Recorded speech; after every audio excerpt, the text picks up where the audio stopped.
Mesdames et messieurs, parlons de territoire. Alors, allons voir où nous en sommes sur notre plan de cours. Ici. Alors, dans notre studium, nous sommes à la partie les États, un territoire. Alors ici, vous vous souviendrez qu'il y a pour tous les États trois fractions, trois divisions, donc pour les territoires, le sol, le sous-sol et la partie aérienne. Donc, ici, peu de choses à dire. Vous vous souviendrez de ce qu'on a dit en cours, donc il n'y avait que peu de matière. En ce qui concerne donc un certain nombre d'États, un quatrième élément ici vient s'ajouter et il s'agit naturellement de la partie maritime. Et en ce qui nous concerne, donc, vous avez ici la Convention des Nations Unies sur le droit de la mer qui nous explique donc le fonctionnement des différentes sections maritimes sur lesquelles un État peut avoir une influence. Alors, vous avez ici tout en bas les zones maritimes du Canada, que j'ai déjà ouvert et que je vais ouvrir immédiatement.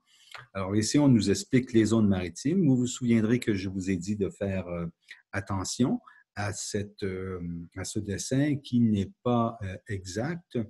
D'ailleurs, c'est curieux parce que dans le texte qui est ici, on voit tout de suite que le dessin n'est pas exact.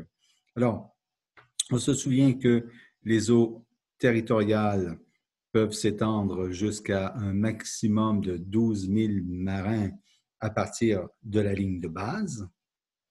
Tout ce qu'il y aurait en deçà de cette ligne de base serait des eaux intérieures et de ce fait des eaux qui relèvent entièrement de la souveraineté étatique. Donc, jusqu'à 12 000 marins, la mer territoriale, jusqu'à 24 000 marins à partir du point de ligne de base, la zone contiguë. Et c'est là où je ne suis pas d'accord, comme vous le savez, avec le dessin qui est ici, parce que ce n'est pas ce que nous explique la Convention sur le droit de la mer.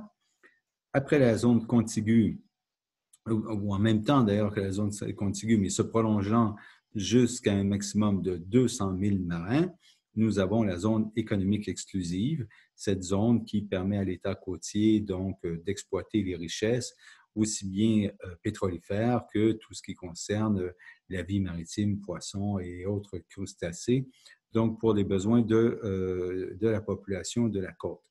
Et se poursuit également le plateau continental. Alors, ce plateau continental est un peu double puisque naturellement, il se trouve dans la zone économique exclusive, mais il est possible, et c'est ce que je vous disais, c'est ce que montre le dessin que nous avons ici, de revendiquer également donc le monopole de l'exploitation du plateau continental jusqu'à un maximum de 350 000 marins.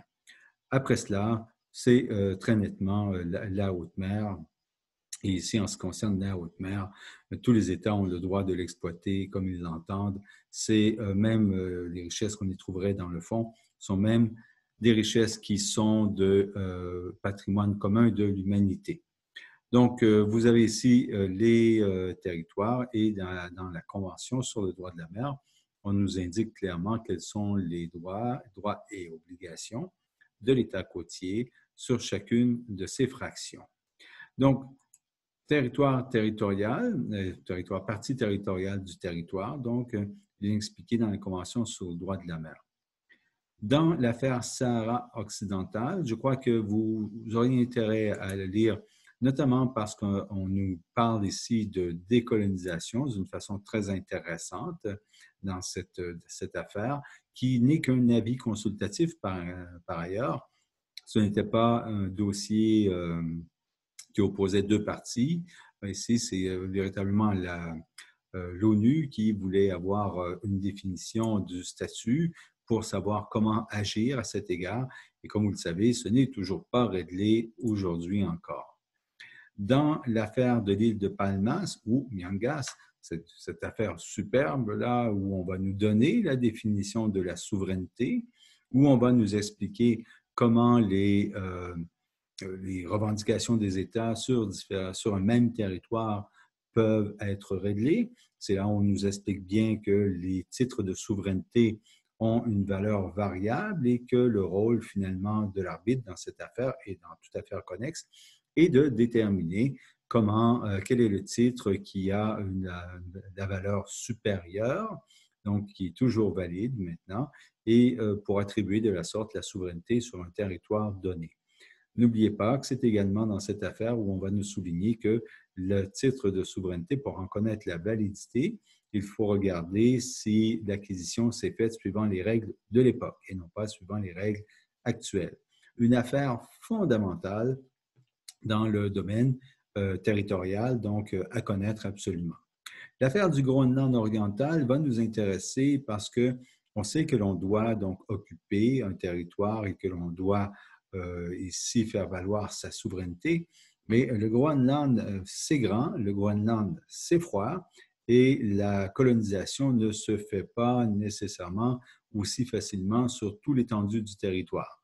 Donc, dans cette affaire, le Groenland oriental, ce sera intéressant également pour voir quelles sont les limites ou les cas particuliers quant à l'acquisition de la souveraineté sur un territoire. Il est également intéressant, ou elle est également intéressante, cette affaire, pour vérifier quelle est la valeur ou la signification du comportement des États tiers. Donc, lorsqu'un État X revendique souveraineté sur un territoire, il peut être intéressant de voir comment les États tiers se comportent. Reconnaissent-ils cette souveraineté? Agissent-ils d'une manière qui reconnaît cette souveraineté? Peu importe. Cette affaire donc, du Groenland oriental en parle. Dernière affaire que je soulignerai, la délimitation de la frontière maritime dans la région du golfe du Maine. Elle est intéressante, cette affaire, notamment parce que dans cette affaire, on va devoir déterminer la souveraineté. Pas la souveraineté, oui, excuse-moi. Oui, la souveraineté, les eaux territoriales, la zone économique exclusive, etc. Donc, zone économique exclusive, on ne parle plus de souveraineté, mais donc les capacités d'exploitation du Canada et des États-Unis, donc sur une partie maritime qui se trouve entre le Maine et la Nouvelle-Écosse. Alors, cette affaire est intéressante puisque la Cour va nous expliquer comment elle doit arriver à la conclusion. Vous savez que la Convention sur le droit de la mer nous indique que c'est finalement, on coupe la poire en deux, hein, c'est la partie au centre, une ligne imaginaire au centre qui déterminera les deux zones, sauf exception. Et donc, notamment, je vous ai déjà dit que notamment l'équité est une de ces exceptions. Ici, c'est un cas de figure où la Cour va appliquer la règle donc, de l'équidistance, et pour une zone particulière, elle appliquera des critères autres en raison, excusez-moi, de la réalité géographique de l'endroit. Donc, une affaire qui nous montre clairement comment la Cour met en application les règles de détermination des zones maritimes. Donc, comme je vous ai dit, habituellement, on coupe la poire en deux, mais il peut arriver que pour différentes raisons, on fasse dévier la ligne qui aura été déterminée préalablement, c'est-à-dire étape 1, on coupe la poire en deux. Étape 2, existe-t-il des raisons de modifier cette distribution ici en équidistance? Et dans cette affaire, au moins pour une partie, la Cour est arrivée à cette conclusion. Donc voilà, je pense que dans cette affaire, vous connaissez bien la Convention sur le droit de la mer. N'oubliez pas que dans cette convention, essentiellement, ce que nous cherchons, parce qu'elle est grande, hein, ce que nous cherchons à trouver, c'est finalement quelles sont ces zones, quels sont les pouvoirs des États sur ces zones et éventuellement quelle utilisation peuvent en faire des États tiers. Je vous remercie.